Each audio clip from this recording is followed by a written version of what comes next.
तो फिलॉसफी क्या चीज़ है, इसको समझने के लिए मैं एक बहुत सुंदर कविता से बात शुरू करता हूँ।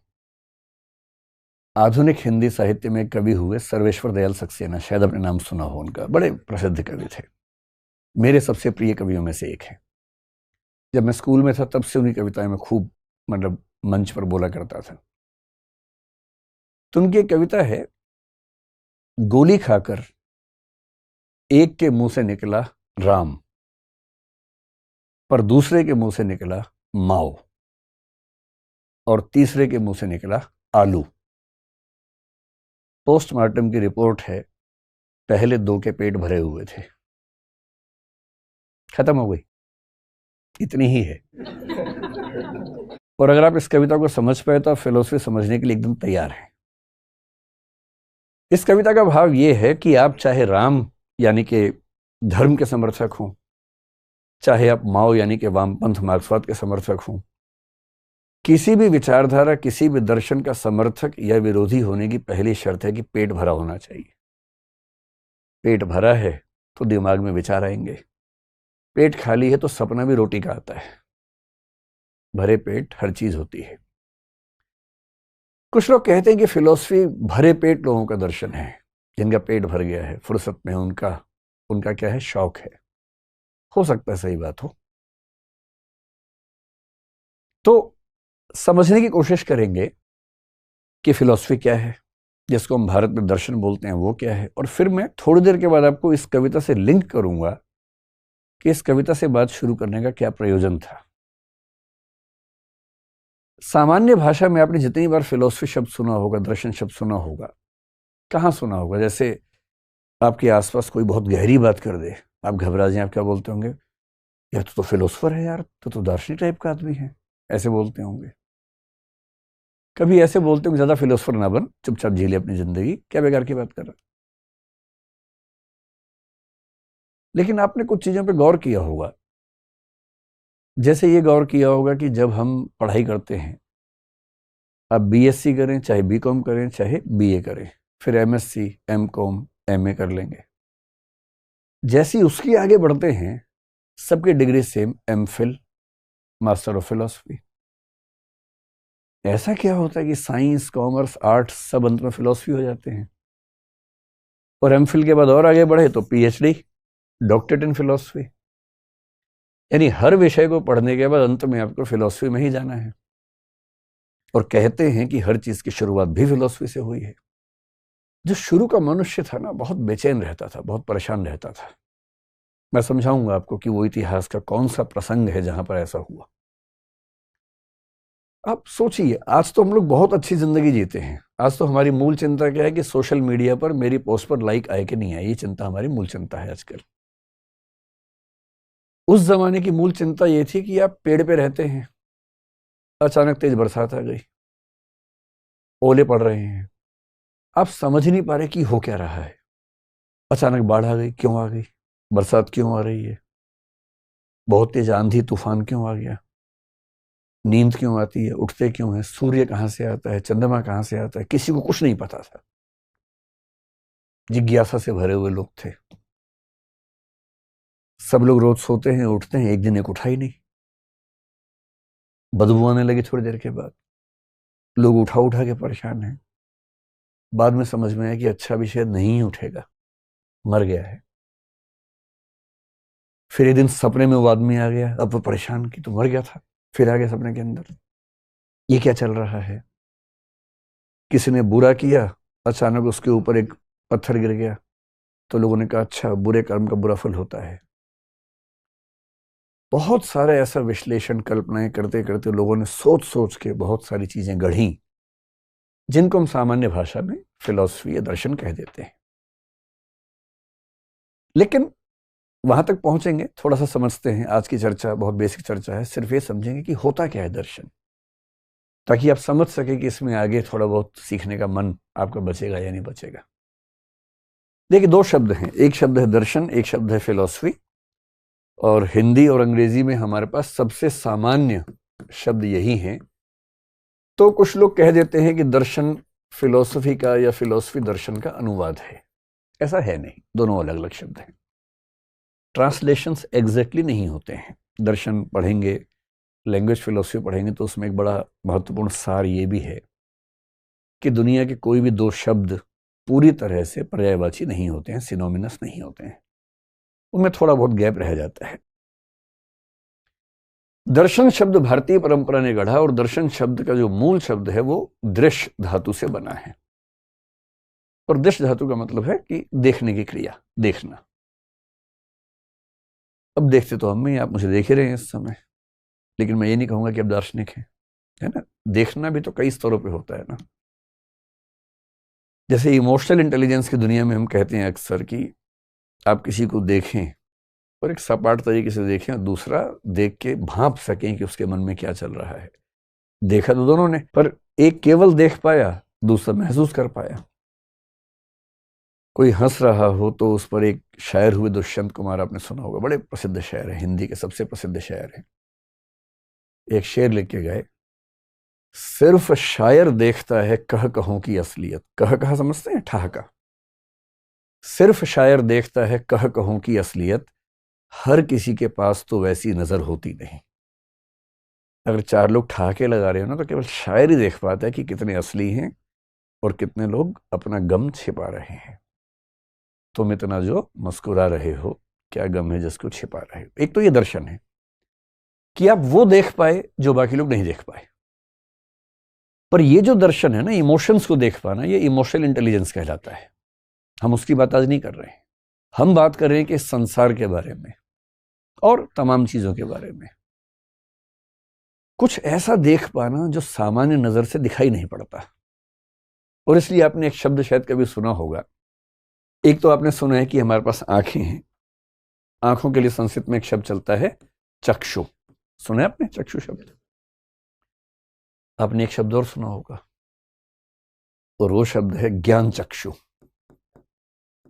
और कई बार लोग बोलते हैं कि आज मेरे ज्ञान चक्षु खुल गए।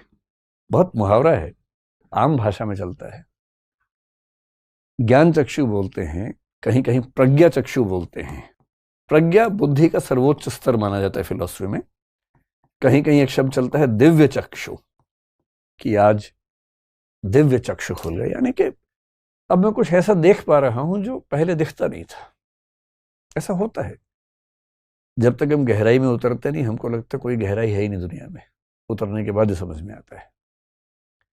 और इसलिए सबसे आसान है किसी को खारिज करना, सबसे आसान। बुराई करना, खारिज करना मुश्किल है। गहराई में जाने के बाद, समझने के बाद ये कह पाना कि ठीक है कि गलत है। तो भारत में दर्शन का मतलब है प्रज्ञा चक्षु, ज्ञान चक्षु के स्तर पर जाकर इस दुनिया को, जीवन को, जीवन के रहस्यों को समझने की स्थिति में आना। मोटा मोटा मतलब मैं आपको समझाता हूं इसका क्या होता है। जब हम दर्शन पढ़ेंगे तो मैं कुछ और गहराई में जाएंगे, हालांकि उतनी गहराई में कभी नहीं जाएंगे जितना एमए की डिग्री में होती है, यूपीएससी के एग्जाम में होती है। हम केवल उतना समझेंगे फिलोसफी जितना एक आम आदमी को समझ में आए और उसको अपनी जिंदगी को बेहतर बनाने का मौका मिले। इस चैनल का मूल उद्देश्य जो मैंने आपको बताया था वो यही है कि चर्चाओं का स्तर बेहतर हो समाज में। तो दर्शन की बात क्यों बाबाओं से ही सुननी है हमेशा? भाई आप खुद सुन लीजिए, खुद बाबा बन जाइए, उसमें क्या दिक्कत है? अपना अपना अपने अपने हिस्से के बाबा हम सब बन सकते हैं, क्यों किसी और से सीखेंगे? खुद सीखेंगे। तो आपने सुना होगा कि एक बार महात्मा बुद्ध ने तपस्या की, करीब 6 साल तपस्या की, उसके बाद उनको ज्ञान की प्राप्ति हुई। इतिहास में पढ़ाई होगा। वो कैसा ज्ञान था? जैन धर्म के संस्थापकों में जिनका सबसे ज्यादा सम्मान है, तीर्थंकर महावीर जैन, या भगवान महावीर कहते हैं, 12 साल तपस्या की उन्होंने, तब उनको ज्ञान की प्राप्ति हुई। केवल ज्ञान बोलते हैं जैन दर्शन में। गुरु नानक एक बार ज्ञान की खोज में जब परेशान थे, कहते हैं कि वो एक बार एक नदी पार करके गए, एक वन क्षेत्र में कुछ दिन, शायद 3 दिन वहां रहे, और उसके बाद उनको महसूस हुआ कि उनको रियलाइजेशन हो गया है। महर्षि अरविंद स्वाधीनता संग्राम में स्वाधीनता के सेनानी थे, फिर वो जेल गए, जेल में 1 साल एकांत कारावास में रहे।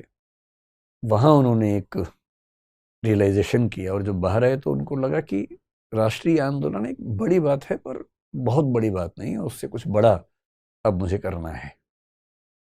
ये रियलाइजेशन हुआ। आदि गुरु शंकराचार्य हैं जो अद्वैत वेदांत की बात करते हैं, उन्होंने इसकी बात की। क्या ज्ञान होता है? एक दौर में जब मैं नास्तिक किस्म का व्यक्ति था, मुझे इन सब बातों में हंसी आ जाती है, बेकार की बात, क्या ज्ञान हो गया, हम इतना जीएस पढ़ रहे हैं, इतने बुक पढ़ रहे हैं, तो ज्ञान नहीं हो रहा। लेकिन ऐसा होता है, मूर्ख व्यक्ति ज्यादा बोलता है, धीरे धीरे जब आप समझने लगते हैं, आप कम बोलने लगते हैं, समझ जाते हैं कि गहराई सिर्फ हमारे अंदर नहीं, हमसे गहरे गहरे बहुत लोग दुनिया में हुए हैं, हमसे बेहतर, हमसे अच्छे, हमसे गहरे अनगिनत लोग दुनिया में हैं। ये जो ज्ञान होता है ना, इसको बोलते हैं प्रज्ञा चक्षु का खुलना। दर्शन की भाषा में बोलते हैं कि हम दुनिया में जो कुछ भी समझते हैं वो कैटेगरीज में समझते हैं, हाँ ना, अच्छा बुरा। एक समय के बाद अब इन कैटेगरीज से मुक्त होकर सोचने की स्थिति में आते हैं। जैन धर्म में एक बड़ा गहरा विचार है स्यादवाद, हम जल्दी ही समझेंगे 2-4 दिनों में शायद। 2-4 दिन का मतलब वीडियो तो 7-7 दिन के बाद शायद आते हैं, मतलब 1 आध महीने बाद। इतनी गहरी बात जैन दर्शन ने कही स्यादवाद में, ज्ञान के स्तर पर, जिसको आजकल हम आर्टिफिशियल इंटेलिजेंस कहते हैं। अगर उसका बहुत गहरा बेस ढूंढना हो तो आपको जैन फिलॉसफी में नजर आएगा। तो जब आपकी ज्ञान की क्षमताएं अचानक बढ़ जाएं, खुल जाएं, और आपको ऐसे ऐसे सत्य नजर आने लगे जो पहले नजर नहीं आते थे, तो हम बोलते हैं कि आंखें तो वही हैं, पर उन्हीं आंखों से अब दिख कुछ और रहा है, कुछ गहरा दिख रहा है। अंग्रेजी का मुहावरा है रीडिंग बिटवीन द लाइन्स। एक लाइन में जो लिखा है, दूसरी लाइन में जो लिखा है, गहरे लोग उनके बीच में भी पढ़ लेते हैं। गहरे लोग शब्दों के बीच के गैप को भी पढ़ लेते हैं, और गहरे लोग कह के नहीं कहते, उनका कुछ नहीं कहना भी कहना होता है, साइलेंस को भी पढ़ लेते हैं। इसको बोलते हैं ज्ञान चक्षु, प्रज्ञा चक्षु। आपके तो खुले ही हुए देख के लग रहा है, लेकिन मतलब आसान नहीं होता है मुश्किल काम होता है। पश्चिम की दुनिया अलग है, भारत की दुनिया में एक सामान्य बात है। भारत में कुल 9 दर्शन हम मान के चलते हैं, जो स्थापित दर्शन है 9 है। इनमें से एक है चार्वाक, उसे अगर छोड़ दें, बाकी 8 का मानना है कि ये जगत दुखों से भरा है, और दुखों से मुक्त होने की प्रक्रिया दर्शन का, धर्म का मूल उद्देश्य है।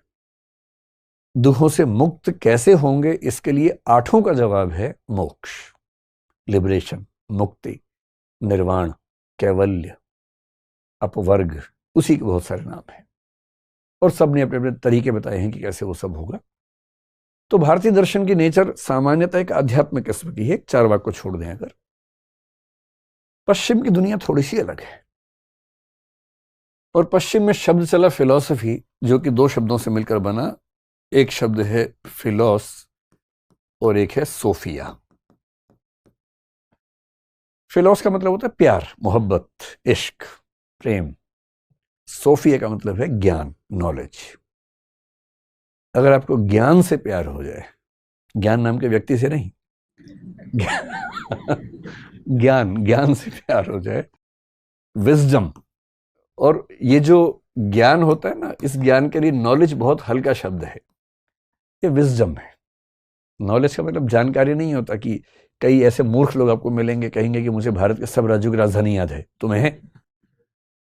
अच्छा, राजधानी याद होने से क्या हो गया? है तो ठीक, अच्छी बात है, आपकी मेमोरी अच्छी है, तारीफ कीजिए उसकी। कुछ लोगों को दुनिया के हर देश की राजधानी याद है, उनकी मुद्राएं भी याद हैं, और कुछ बच्चों के साथ भी ऐसा होता है, वो टीवी पे भी आ जाते हैं, और उसके ऐसा एक बच्चा दिख जाए टीवी पे, बाकी हर घर में बच्चा पिटता है फिर उसके बाद। जबकि अगर मुझे सारे देशों की राजधानी याद है तो इससे क्या हुआ? राजधानी वही की वही रही उसके बाद भी, इससे क्या हुआ? सिर्फ इतना साबित हुआ कि मेरी मेमोरी अच्छी है, मैं एक अच्छा तोता हूं, एक अच्छी मेमोरी है। मेमोरी अच्छा होना बुरी बात नहीं है, पर मेमोरी का मिसयूज करना बुरी बात है, और ये एक लेवल के बाद मिसयूज ऑफ मेमोरी है। अरे मेमोरी है, कुछ बढ़िया चीजें याद कीजिए, राजधानियों से क्या होगा? और 1000 बढ़िया चीजें हो सकती हैं याद करने की, उन पे गौर करना चाहिए। तो मेमोरी नहीं, विजडम, और विजडम का मतलब है विवेक, समझदारी, सही और गलत में अंतर कर पाने की क्षमता, इसको बोलते हैं विजडम या विवेक। और जिस व्यक्ति के अंदर विवेक होता है ना, वो आमतौर पर विनम्र हो ही जाता है। भारतीय परंपरा में कहा गया विद्या ददाति विनयम, अगर विद्या सच में है तो आप विनम्र हो ही जाएंगे। और पश्चिम में तो सुकरात ने कहा सुकरात से लोगों ने कहा कि आप बहुत बड़े ज्ञानी हैं। सुकरात ने कहा कि बहुत कम लोग जानते हैं कि वो बहुत कम जानते हैं, तो मैं उनमें से एक हूं। और जानना यही है कि मैं नहीं जानता हूं, यही तो जानना है। ये ज्ञानी व्यक्ति का लक्षण है। और मूर्ख का लक्षण क्या है? I know everything. ये मूर्ख का पहला लक्षण है। इसलिए कॉन्फिडेंस मूर्खों में ज्यादा होता है। अगर कोई बहुत कॉन्फिडेंट दिखे तो आप अंदाजा लगा सकते हैं, और कॉन्फिडेंस किसी में ना दिखे पर बातें गहरी हो तो भी अंदाजा लगा सकते हैं। तो कुछ लोगों को मोहब्बत हो गई ज्ञान से, कि वो जानना चाहते हैं, ये भी समझना चाहते हैं, वो भी समझना चाहते हैं। तो आप सोचेंगे कि यार कितना पढ़ते होंगे ये लोग। तो जैसे आप लोग अपना काम करने के बाद खाली टाइम में अपनी हॉबीज पूरी करते हैं, खेलते हैं, दोस्तों से बात करते हैं, तो इनकी हॉबी ही होती है पढ़ना, सीखना, ऑब्जर्व करना, बात करना किसी समझदार व्यक्ति से। जॉन डेवी एक अच्छा दार्शनिक अमेरिका में 20वीं सदी में हुआ। उसने बड़ी गहरी बात कही। एजुकेशन की फिलॉसफी में उसका नाम सबसे ज्यादा आजकल चलता है। उसने कहा कि education is not the preparation for life और preparation of life, education is the life in itself. शिक्षा जीवन की तैयारी नहीं है, शिक्षा जीवन है, ज्ञान जीवन है। एक समझदार व्यक्ति बनने की प्रक्रिया में लगातार रहना, इससे बढ़िया जीवन क्या हो सकता है। और ऐसे लोग होते हैं जिनको जानने का इतना शौक है, कभी कोई किताब लेके बैठ गए, कभी कोई किताब लेके बैठ गए, और रोज कुछ जानना चाह रहे हैं। कुछ के मन में आ रहा है कि मैं ये खा लूं, मैं वो खा लूं, कुछ के मन में आ रहा है कि मैं ये जान लूं, मैं वो जान लूं। तो यदि किसी को ज्ञान से, पढ़ाई से, चिंतन से, मनन से, सीखने से, ऑब्जर्व करने से, जानने से मोहब्बत होने लगे, तो समझ जाइए कि वो व्यक्ति फिलॉसफी की राह पे चल पड़ा है। और फिलोसफर्स अलग होते हैं।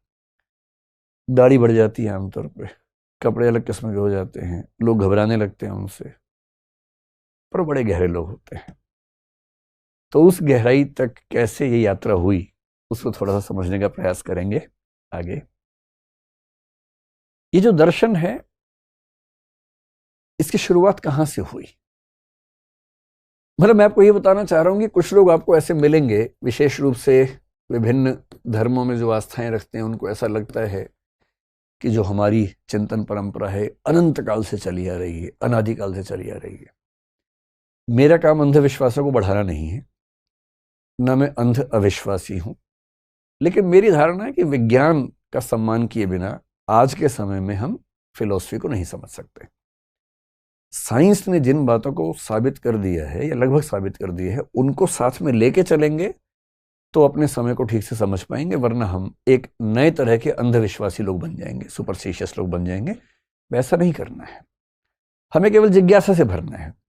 हमें ना सिद्धांत बनाने हैं अपने, ना कोई दावा करना है, हमें केवल जानना है कि दुनिया में क्या क्या सीखा गया है, और हम उसमें से थोड़ा सा सीख लें अपने हिस्से का, इतना ही करना है।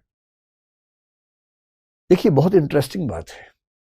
मैं हिस्ट्री की बात अकबर, बाबर और अशोक और उसकी बात नहीं कर रहा हूं, वो तो बहुत छोटा हिस्सा है। आप किस लेवल पर चीजों को देख रहे हैं, वो भी तो एक सवाल है ना। पूरे ब्रह्मांड के इतिहास को सोच के देखिए। ब्रह्मांड यानी ये पूरा जो कॉस्मोस है, पूरा संसार है, पृथ्वी नहीं, सारी आकाश गंगाएं मिलाकर जो है पूरा, उसे बोलते हैं ब्रह्मांड, सृष्टि उसे बोलते हैं। वो पूरी दुनिया। अब ये भी सवाल है, दुनिया कैसे बनी? इसका सबसे आसान जवाब धर्मों ने दिया, भगवान ने बनाई, बात खत्म। ये आत्मा, भगवान, पुनर्जन्म, ये जो चीजें हैं, ये बहुत आसान उत्तर हैं बहुत मुश्किल चीजों के। कुछ मामले में सही भी हो सकते हैं, किसी मामले में प्रश्न खड़े हो सकते हैं।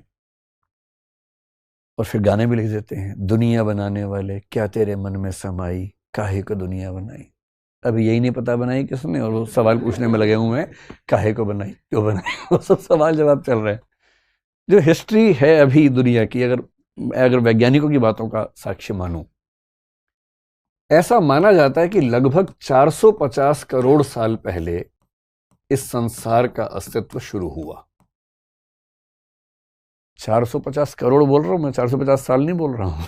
450 करोड़ साल पहले, 4.5 बिलियन ईयर्स एगो। अगर आपको बहुत आत्मविश्वास हो, बहुत घमंड रहता हो अपने ऊपर, थोड़ी देर में ठीक हो जाएगा। बस ये समझ लीजिए कि इस पूरे संसार में हमारी हैसियत क्या है। 450 करोड़ साल पहले ये संसार बना, ऐसा मानते हैं। बिग बैंग वाले मानते हैं, या जो स्टडीज होती हैं उसके बेस पे अनुमान लगाते हैं कि प्रोसेस कब शुरू हुआ। तो आजकल का जो अनुमान है 450 करोड़ साल पहले का है। हो सकता है थोड़ा बहुत वो कल को एडजस्ट हो जाए, लेकिन अभी के हिसाब से 450 करोड़ साल ही मान लिया जाता है उसको, तो हम उतना ही मान के चलते हैं। ठीक है, तो ये हो गया, संसार बन गया। यानी जिस संसार में आपने आंखें खोली हैं, दुनिया बनाने वाले, क्या तेरे मन में समाई, ये 450 करोड़ साल पहले की बात चल रही है। उस संसार में कोई जीवन नहीं था, लाइफ नहीं थी, पौधा भी नहीं था, कुछ भी नहीं था। आजकल की जो धारणा है उसके हिसाब से 370 करोड़ साल पहले, आज से पहली बार लाइफ यानी कि जीवन देखा गया। देखा गया मतलब जो स्टडीज हैं उससे लगता है कि उसके आसपास लाइफ पहली बार आई होगी। अब ये लाइफ कैसे आई, क्या उस समय कोई आत्मा पहली बार आई, या चेतना आई, क्या आया, वो सब रिसर्च की बातें हैं। लेकिन पहली लाइफ, और पहली लाइफ सीधी सी बात है मनुष्य तो नहीं था, है ना।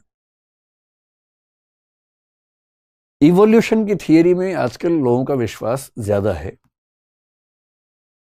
एक विचार दर्शन में क्रिएशनिज्म, जिसका मतलब है कि इस दुनिया को क्रिएट किया ईश्वर ने। एक है इवोल्यूशनिज्म कि ये दुनिया विकसित होते होते अपने आप ऐसी हुई, जो डार्विन जैसे लोग कहते हैं। एक बीच का रास्ता भी होता है कि शायद ईश्वर ने एक बेसिक स्ट्रक्चर बनाया और उसके बाद इवोल्यूशन से दुनिया ऐसी हो गई। इनमें से क्या सच है समय के साथ पता लगेगा, लेकिन ये आजकल सब लोग मानते हैं कि बेसिक स्ट्रक्चर जैसा भी था उसके बाद इवोल्यूशन से ही दुनिया आगे बढ़ती गई। हम सब भी उसी प्रोसेस में आए। 370 करोड़ साल पहले से चीजें बननी शुरू हुई, लाइफ, स्पीशीज बनती गई, बनती गई, बनती गई। और ऐसा माना जाता है कि अगर टोटल स्पीशीज इस संसार में देखें तो उनकी संख्या 1 ट्रिलियन के आसपास हो सकती है। 1 ट्रिलियन समझते हैं क्या होता है? 1 बिलियन होता है 100 करोड़, उसमें 3 जीरो और जोड़ दीजिए, 1 लाख करोड़। 1 लाख करोड़ के आसपास टोटल स्पीशीज इस ब्रह्मांड में हो सकती हैं, जिनमें से बॉटनी के, जूलॉजी के लोग स्टडी कर करके थक गए हैं।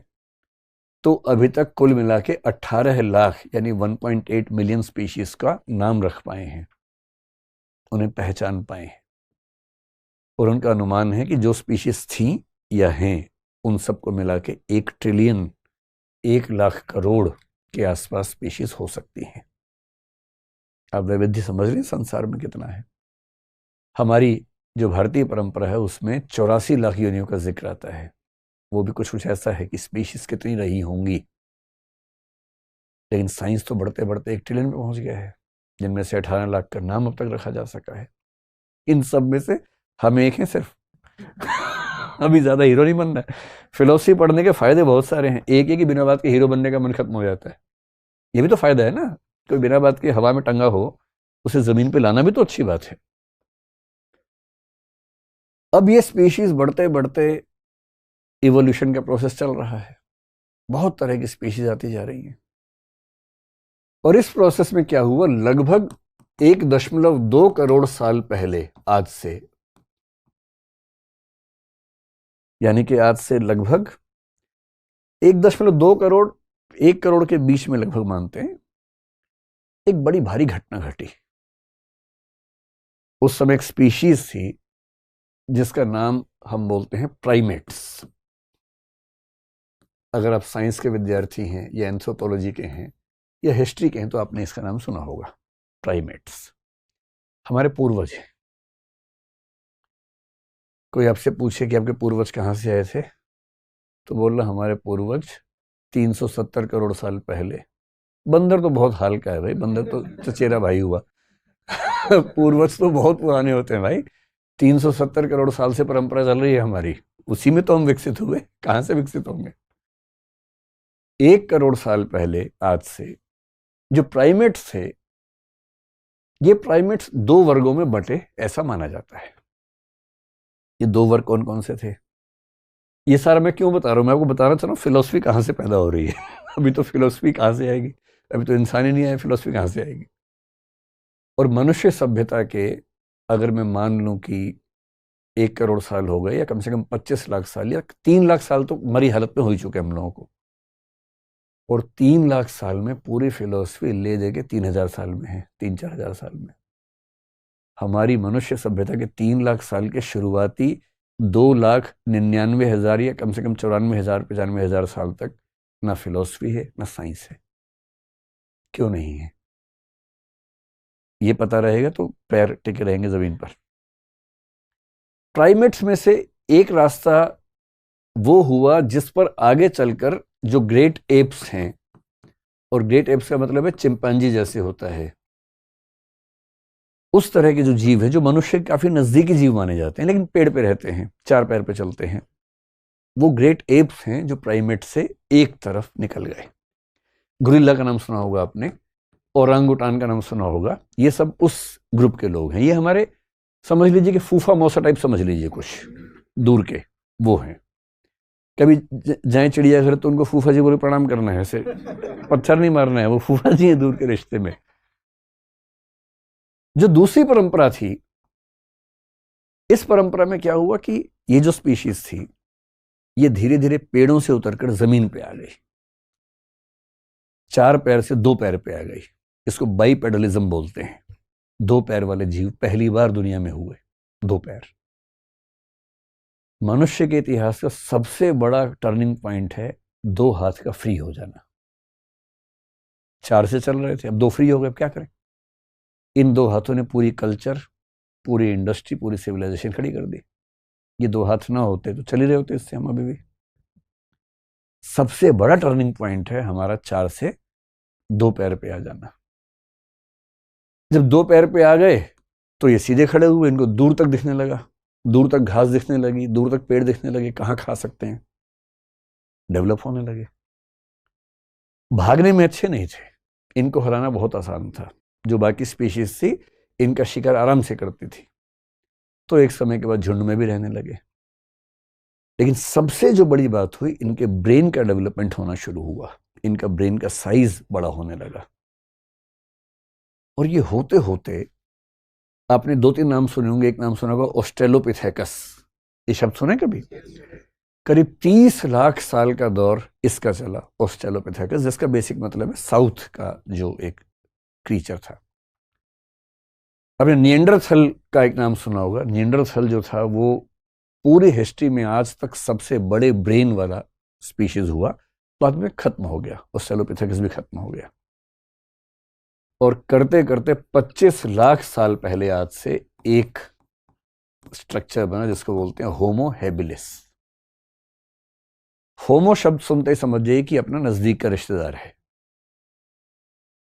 ये हमारी स्पीशीज की शुरुआत होनी शुरू हो रही है यहां से।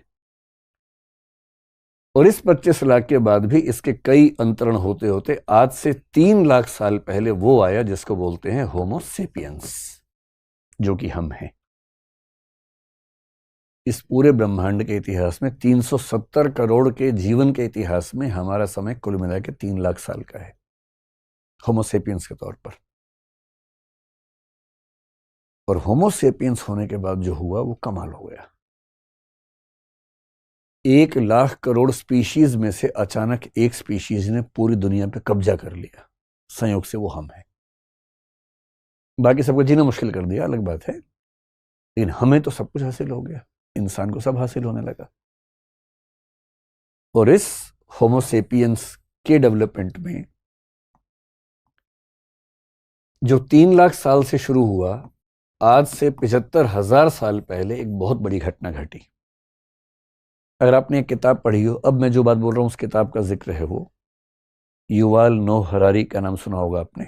सेपियंस नाम से किताब है ये, sapiens a brief history of man. उसने एक खास जिक्र किया, इस घटना का जिक्र उसने किया कि 75,000 साल पहले कॉग्निटिव रिवॉल्यूशन, यानी कि एक ज्ञानात्मक क्रांति इस होमोसेपियंस की दुनिया में हुई। ये जो लेखक हैं इजराइल के व्यक्ति हैं, बहुत गहरे चिंतक हैं, इस समय दुनिया में सबसे ज्यादा पढ़े जाने वाले व्यक्तियों में से एक हैं।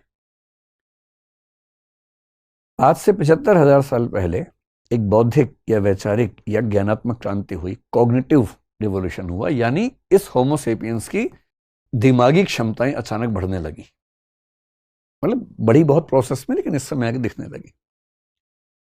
कई क्षमताएं बढ़ी, लेकिन जिस क्षमता पर इन्होंने बहुत ज्यादा जोर दिया है वो है इमेजिन करने की क्षमता, इमेजिनेशन, कल्पना करने की क्षमता। पहली बार किसी स्पीशीज ने कल्पनाएं करनी शुरू की।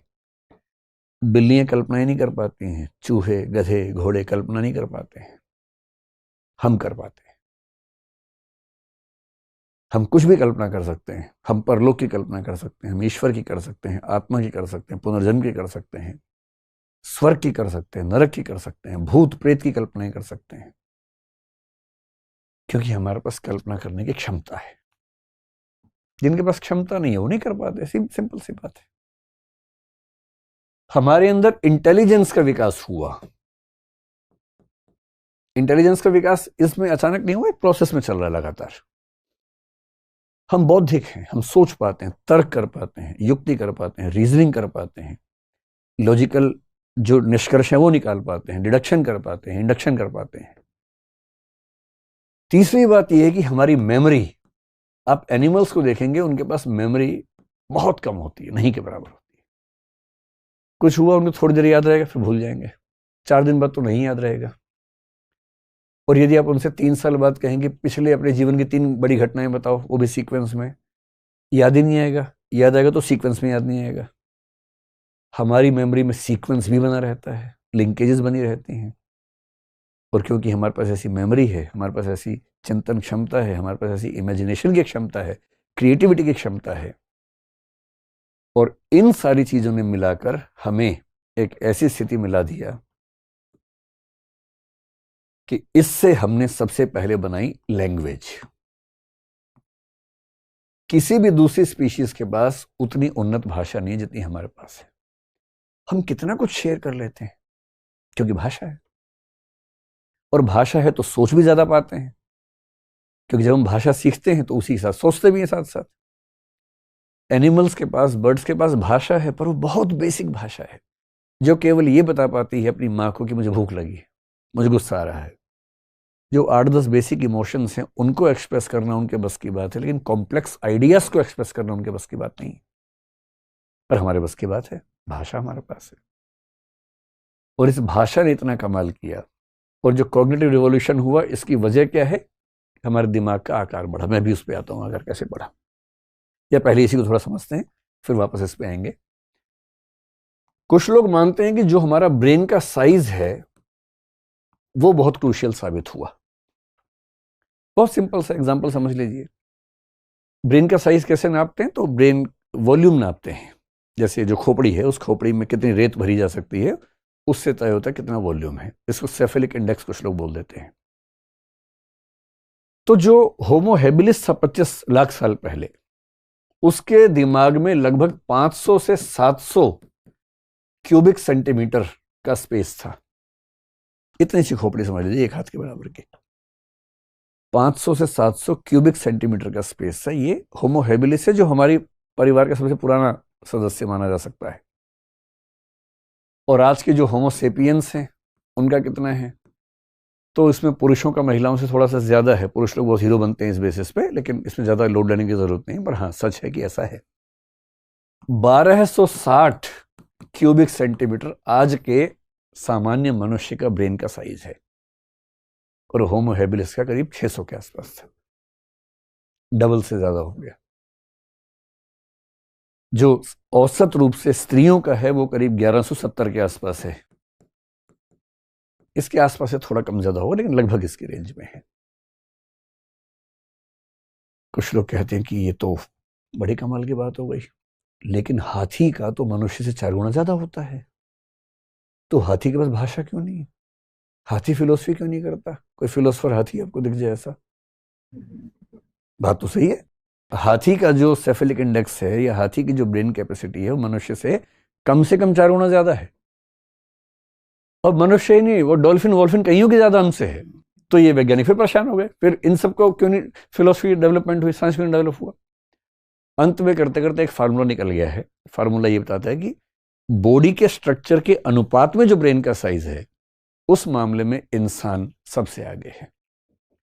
और शायद इसलिए इंसान की जो क्षमताएं हैं वैसी क्षमताएं आसपास भी किसी स्पीशीज में नहीं है। हालांकि डॉल्फिन्स में थोड़ी बहुत इंटेलिजेंस है, तोते में मेमोरी ठीक ठाक मिलती है, कुछ स्पीशीज में कुछ कुछ मिलता है, पर उतना नहीं जितना हमारे पास है।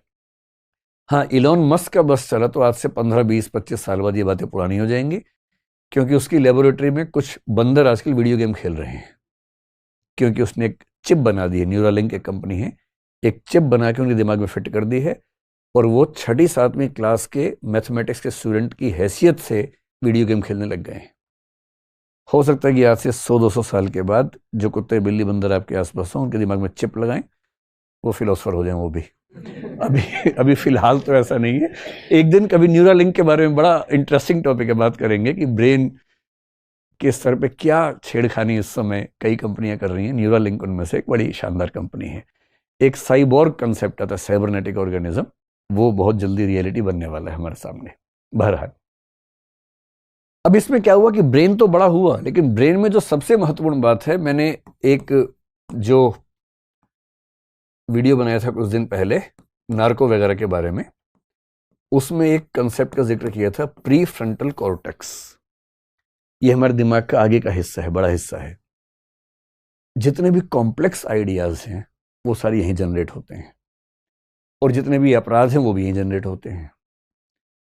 इसलिए अपराधी व्यक्ति हो, कोई बहुत सिजोफ्रेनिक किस्म का हो, बहुत टेंशन में रहता हो, एंग्शियस रहता हो, इन सब का ये वाला हिस्सा काफ़ी एक्टिव होता है। और क्रिएटिव लोगों का, साइंटिस्ट लोगों का भी एक्टिव होता है। तो अपराधियों को ठीक करने के लिए एक थेरेपी निकाली गई थी कि उनका वो हिस्सा बाकी हिस्सों से तार काट देते हैं बीच में। इसको बोलते हैं लोबोटॉमी, मैंने जिक्र किया था पिछले वीडियो में। पर मनुष्य जो बहुत बौद्धिक बना, उसकी बड़ी वजह है कि एक तो दिमाग बड़ा हुआ और प्री फ्रंटल कॉर्टेक्स हमारा मेनली बड़ा हुआ, और हम कॉम्प्लेक्स चीज़ों पर सोचने की क्षमताओं से युक्त हो गए, जो बाकी स्पीशीज के लोग नहीं सोच सकते। अगर ये बंदर बोलने भी लग जाएंगे तो भी आप जब उनसे बात करेंगे, भैया कर्म सिद्धांत जानते हो और साइंस जानते हो, इलेक्ट्रॉन जानते हो, नहीं समझ पाएंगे क्या बकवास कर रहे हो आप लोग, क्योंकि उतना कॉम्प्लेक्स थिंकिंग की क्षमता उनके पास नहीं। तो ये सारा खेल कितने साल का है? लगभग पिछले 70,000 साल का, जब ये क्रांति हुई। 70,000 साल पहले, 75 नहीं, 70,000 साल पहले। अब देखिए, मनुष्य के पास क्या है? भाषा है, इमेजिनेशन, इंटेलिजेंस, ये सब हो गया है। ये सब हो गया तो उसने क्या बना दिया? उसने सोसाइटी बना दी, उसने फैमिली बना दी। कभी आपने किसी स्पीशीज में फैमिली देखी है? मतलब वो बंदर बंदरिया की शादी मदारी करवाता, उसे छोड़ दीजिए, वरना कभी आपने देखा होगा एक बंदर फैमिली जा रही है, बड़ा बंदर, उसकी पत्नी, 3 बच्चे पीछे पीछे जा रहे हैं, ऐसा कभी नहीं देखा होगा ना? माँ और बच्चे देखे होंगे, क्योंकि माँ और बच्चे नेचुरल फैमिली है। बाप फैमिली का नेचुरल हिस्सा नहीं है, वो तो इंसानी सभ्यता में धीरे धीरे होते होते हो गया। नेचुरल पार्ट वो फैमिली का नहीं होता है। फैमिली बनी, मैरिज बनी, किनशिप बना, समाज के नियम बने, नॉर्म्स बने, नैतिक नियम बने, ये करना ठीक है, वो करना गलत है, सब बना क्योंकि खोपड़ी ऐसी बन गई। उसके साथ क्या बना? स्टेट बन गया, राज्य, विधायिका, कार्यपालिका, न्यायपालिका, कानून बनाओ, ये कानून, रूल, रेगुलेशन, ये सब कैसे बना? क्योंकि खोपड़ी वैसी हो गई है, दिमाग काम कर रहा है। इसी में इकोनॉमी बनी, मार्केट बना, सब कुछ बना। ये सारे के सारे स्ट्रक्चर्स जो हमारी ह्यूमन सोसाइटी के हैं, ये सारे इसलिए हैं क्योंकि हमारे पास कॉग्निटिव कैपेबिलिटीज बाकी स्पीशीज की तुलना में बहुत ज्यादा हैं, जो कि केवल पिछले 70,000 साल का काम है। देखिए, अभी भी फिलॉसफी नहीं आई है, फिलॉसफी अब आएगी इसके बाद। क्यों अब आएगी? क्योंकि फिलॉसफी के लिए चाहिए पेट भरा और फुर्सत का होना, दोनों चीजें चाहिए। अभी तक क्या है? अभी तक फुर्सत नहीं आई है। ये भी सारा इसी का खेल है, वरना कहाँ इतना। किसी मच्छर से बोलिए बना के देखो, तू कैसे कैसे बनाएगा? इतना टेक्निकल दिमाग कहाँ से लेके आएगा? वो तो हमारे पास है ना। 10,000 साल पहले आखिरी बड़ी घटना घटी, जिसको बोलते हैं नियोलिथिक रिवॉल्यूशन।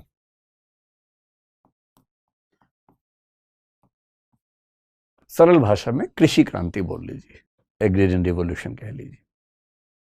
10,000 साल पहले इंसान को पहली बार यह समझ में आई कि खेती कैसे की जा सकती है। उसके पहले खेती नहीं आती थी। पेड़ पौधे थे, फल फूल होते थे, खाते थे उनको, पर खेती खुद करना नहीं आता था। सोच लीजिए कैसा जीवन रहा होगा उनका। पेट भरने के लिए क्या करेंगे? दो ही तरीके हैं, या तो किसी को मार के खाएंगे, जिसको हम आखेटक समाज बोलते हैं, हंटिंग सोसाइटी बोलते हैं, या इकट्ठा करेंगे, गैदरिंग सोसाइटी बोलेंगे कि भाई वहां बहुत सारे पेड़ हैं, वहां से फल तोड़ के ले आओ, सब्जियां तोड़ के ले आओ, खा लो, यही सब कर सकते हैं। एक पूरा क्लैन है, कुनबा है, ट्राइब है, एक कबीला है, एक जगह गया, वहां के पेड़ पौधे खत्म हो गए, अब क्या करेंगे? जाना पड़ेगा। उन्हें हम क्या बोलते हैं? घुमंतु जनजातियां, खाना बदोश जनजातियां, जो नोमैडिक ट्राइब्स होती हैं, ये बोलते हैं। तो ये तो हमारा इतिहास है, सबका इतिहास है, क्या कर सकते हैं। नियोलिथिक रिवॉल्यूशन ने पहली बार कमाल क्या किया कि हमें खेती करना समझ में आ गया। और जब पहली बार खेती करना समझ में आ गया तो ये क्लियर हुआ कि अब हमें कहीं जाने की जरूरत ही नहीं है, न मारने की जरूरत है। वेजिटेरियनिज्म एक विचार के तौर पर पहली बार वहां से डेवलप होगा। उसके पहले कैसे डेवलप होगा? कि हम बिना हिंसा किए और बिना भटके जिंदा रह सकते हैं। और जब खेती होनी शुरू हुई तो पहली बार इंसान का समाज एक स्थान पर टिकना शुरू हुआ। पहली बार सरप्लस प्रोडक्शन होना शुरू हुआ कि जरूरत है 100 किलो अनाज की, हो गया 120 किलो। जब पहली बार सरप्लस प्रोडक्शन होने लगा तो यह हुआ कि कुछ व्यक्ति काम कम भी करेंगे तो भी काम चल जाएगा। और तब समाज के समझदार व्यक्तियों से यह अपेक्षा की गई कि आप सोचिए, नए स्ट्रक्चर्स पर सोचिए, क्या होना चाहिए, कैसे करना चाहिए। और जब पहली बार पेट भरा और पहली बार फुर्सत मिली तो उससे क्या विकसित हुआ? उससे विकसित होने लगा दर्शन। क्यों ऐसा है? वेस्ट की दुनिया में, पश्चिम की दुनिया में मानते हैं कि सबसे पहला फिलोसोफर, सबसे पुराना फिलोसोफर उनका कब हुआ? उसका नाम है थेल्स। और कब हुआ? 6th century BC। ये जुम्मा 2800 साल पहले, सिर्फ 2800 साल पहले। मतलब आप सोचिए 370 करोड़ साल के जीवन के इतिहास में 2800 साल पहले पहला दार्शनिक पैदा हुआ पश्चिम में। भारत का दर्शन उनसे बहुत प्राचीन है। और भारत में तो 6th सेंचुरी BC में तो बुद्ध और महावीर अपना दर्शन दे रहे हैं। और वो किसके खिलाफ दे रहे हैं? वैदिक औपनिषदिक दर्शन के विरुद्ध हैं, विरुद्ध या कम से कम उससे संशोधन करना चाह रहे हैं। इस समय से कम 1000 साल पहले हमारे पास वेद और उपनिषद का दर्शन विकसित रूप में आ चुका है। लेकिन आप 1000 साल और पीछे कर लेंगे, 1500, 1600 BC, 2000 BC मान लेंगे, जो आजकल के रिसर्चेस आमतौर पर इंडिकेट कर रही हैं, तो भी तो दर्शन का कुल इतिहास हमारा 4000 साल पुराना हुआ। और ये इसीलिए है कि 10,000 साल पहले पहली बार वो परिस्थितियां बनी कि हमारी क्षमताएं भी थी, स्थितियां भी बनी, चिंतन हल्का हल्का शुरू हुआ और आगे चलकर व्यवस्थित होकर दर्शन या फिलॉसफी के रूप में डेवलप हुआ। साइंस भी आई। भारतीय परंपरा में हम देखते हैं कि साइंस भी वहां दिखती है, ग्रीक परंपरा में भी बाद में दिखने लगी। दुनिया में 2 स्थान दर्शन और विज्ञान के विकास में सबसे ज्यादा सफल साबित हुए शुरुआत के समय में, एक भारत, एक यूनान। बेबीलोनियम में भी है, मिस्र में भी है, लेकिन विज्ञान और दर्शन का ज्यादा विकास यूनान और भारत में आपको दिखेगा, क्योंकि इन दोनों स्थानों पर चिंतन की परंपरा थी, विमर्श की परंपरा थी, रोक टोक नहीं थी। हर व्यक्ति सोचे, गहरा सोचे, इसकी आजादी उस समय दी गई। सबको न भी दी गई है तो कम से कम वैचारिक आजादी एक स्तर पर मिली। वहां भी सबको नहीं मिली, यहां भी सबको नहीं मिली, पर जिनको मिली ठीक से मिली। इसलिए आपको यूनान में उस समय कौन दिखेगा? पार्मेनाइडिस दिख जाएगा आपको, हेराक्लाइटस दिखेगा, या जिसको आप मैथ्स में सॉल्व करते हैं थ्योरम, पाइथागोरस दिखेगा। उसी समय का व्यक्ति है पाइथागोरस। अरस्तु सबसे पहला बड़ा वैज्ञानिक माना जाता है, वो उस समय का व्यक्ति है। हेरोडोटस जो इतिहास का एक व्यक्ति मानते हैं, वो उस समय का व्यक्ति है। क्योंकि वहां विशेष रूप से एथेंस नाम के एक शहर में ऐसी परंपरा थी। भारत में ऐसी परंपरा रही, इसलिए दर्शन का विकास इतना धूमधाम से हुआ, विज्ञान का विकास हुआ, गणित का विकास हुआ, प्राचीन काल में दिखता है। क्योंकि जिन जिन समाजों ने चर्चा की संस्कृति को प्रमोट किया, वहां वहां विज्ञान और दर्शन खूब तेजी से बढ़े। और इसलिए ईसा पूर्व 600 के आसपास से पश्चिम में और उसके 1000-1500 साल पहले से भारत में आपको दर्शन का विकास ठीक से नजर आने लगता है। इसलिए ऐसी बातों में मत आइएगा कि हमारा दर्शन तो 10 लाख साल पुराना है, हमारा दर्शन तो 380 करोड़ साल पुराना है। ये सब ना कल्पनाएं हैं, आस्थाएं हैं, भावनाएं हैं। कुछ लोगों को भावनाएं हैं, किसी को भावना है तो अच्छा है, हमें उससे क्या दिक्कत है। लेकिन जब आप सोचने के स्तर पे आएंगे तो आपको समझना पड़ेगा कि सच कहाँ है और हमारा एग्जिस्टेंस क्या है।